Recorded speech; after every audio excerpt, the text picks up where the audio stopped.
Hey guys, Coconut here. Today I want to talk about the recent updates that came out, most primarily the crossbow and the spear. Now, before I begin, please keep in mind that this is my own personal opinion, and by all means, I want to hear your guys' opinions on the matter as well. So after this video finishes, please chime in.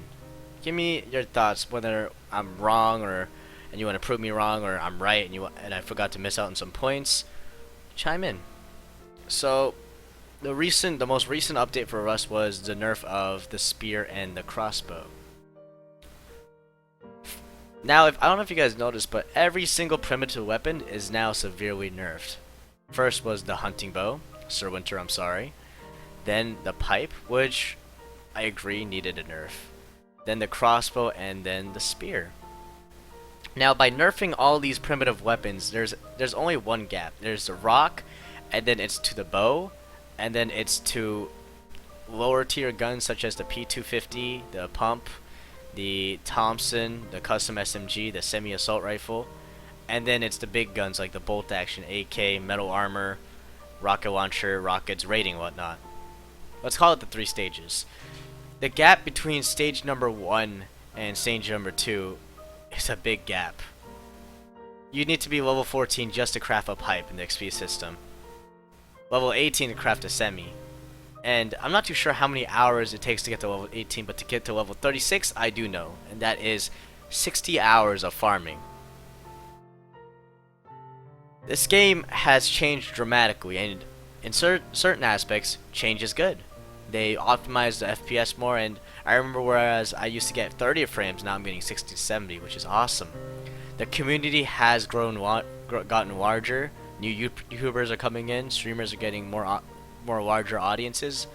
It's great, but the gameplay itself it seems to be riding off into a different genre.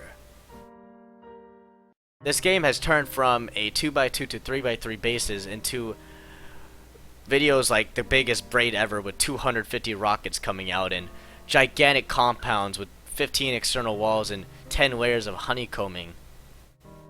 And it's getting a bit hard for players like me who like to solo or 2-man, 3-man. So I've experimented with various different servers on Rust, and the servers that aren't administrated, they have a surplus of hackers. There's a lot of people who use no recoil scripts and aimbot and ESP and yada yada yada. And the servers that are very high populated have a numerous amount of groups that have 10 or more players inside of it. And maybe this is a new norm, but I don't like to see Rust go that way. Crossbows no longer one-shot naked. Spear is no longer one-shot naked. Pipe is severely nerfed to the point where it's not even, to me, it's not even a gun anymore. And the hunting bow has been always bad because, you know. So the primary go-to weapons for a player like myself who like to solo were the crossbow and the spear, as you can see by the clips before you. And I was doing fine. Although I was outnumbered in a lot of scenarios in my clips, I won my fights, and that's what I do. What a roamer does is he risks his own gear set to gain more gear set. Do you guys get what I'm saying? Farming is like, you know what you're gonna get. You know exactly what you're gonna get, and it's consistent. It's a very constant stream of resources coming to your base. If you want wood, you can go get wood. If you want stone, you can go get stone. Whereas a roamer, I have to target different areas and biomes where ore spawns more, so I could possibly kill a person farming ore. And in most situations, I profit more than a group of people farming, because I could run into a 3-4 man group and steal all of their AKs, and that would have took me 4 hours to get over 300 4 geared guys is what AK bolt. If you add AK bolt to all 4 geared guys, that's over 300 high qual. I would not be able to farm 300 high qual. I don't think I ever have farmed 300 high qual, but the matter is, nerfing primitive forces people to adapt and forces them to level up. And that leveling up is, so to speak, farming. And I feel that's not what Rust is about. I feel what Rust is risk. And that is also something wrong with big clans, because when you add big clans to the factor, there is no risk. Let me explain it to you.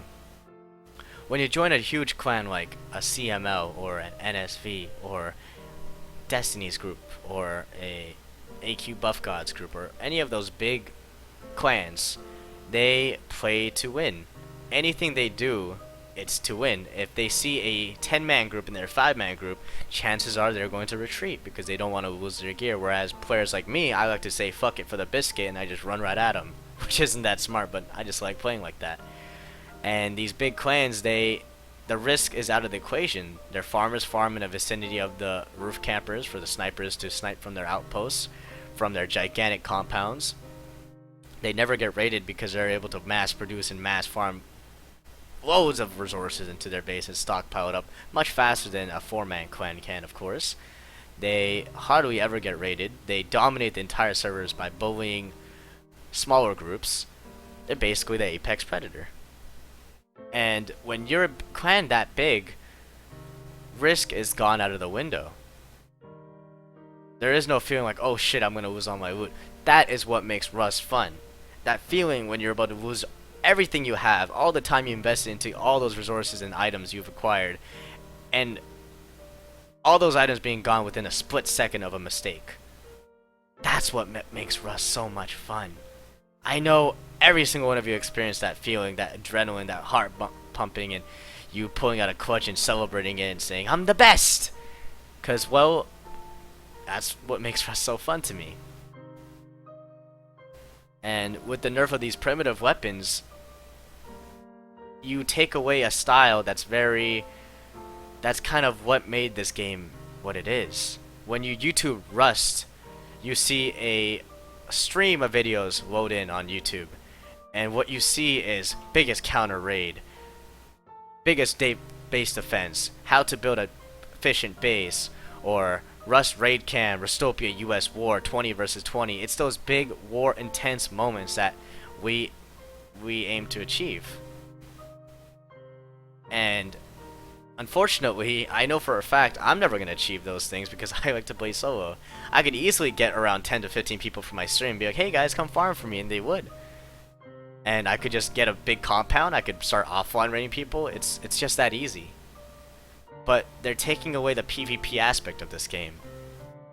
Where primitive weapons, a lot of roamers like B-Chills and Trowsy, what they do is they log into a server, they get a rock, they get a spear someone with a bow, and they upgrade from there on. But now the XP system is added in, you can't just do that. You gotta kill someone with a bow and then just start farming so you can get to level 6 so you can craft yourself a code lock. And then, oh wait, large box is level 10. Oh wait, ladder hatch is level 11. Oh wait, I need syringes, that's level 13. Oh wait, I got an AK, I can't craft 556, that's level 18. Oh wait, I can't make buckshot till level 21.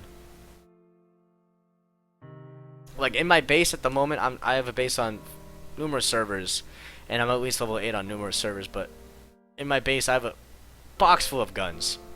Assortments of AKs to semis to Thompsons and bolts, but unfortunately I can't use it because I can't craft 556 or buckshot, or syringes for the matter. So I don't want to run out with them. And I'm a solo player. I don't want to have to farm, and I've never had to farm with the BP update, but with this XP update, it's troubling. This was just pretty much a rant, guys. It wasn't me demanding anything or me having some sort of entitlement. It's just a part of me that wants that old bit of nostalgia of New Rust back. That's it, guys. That's all I wanted to say.